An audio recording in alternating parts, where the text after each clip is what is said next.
చంపినది మీరా? సంతకం పెడతావా మీ నాన్నలాగా సత్తావా? రాక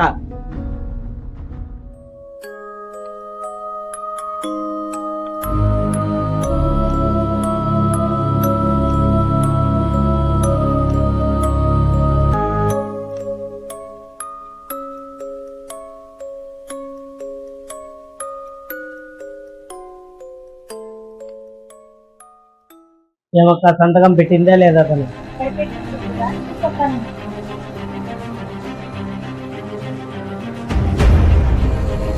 ఏమే సంతకం చేయమంటే చేయలేదా? నేను సచ్చినా నేను సంతకం పెట్టను. నేను అనాథ తెల్లాలకైనా రాసిస్తాను, కానీ మీకు మాత్రం దక్కనివ్వను.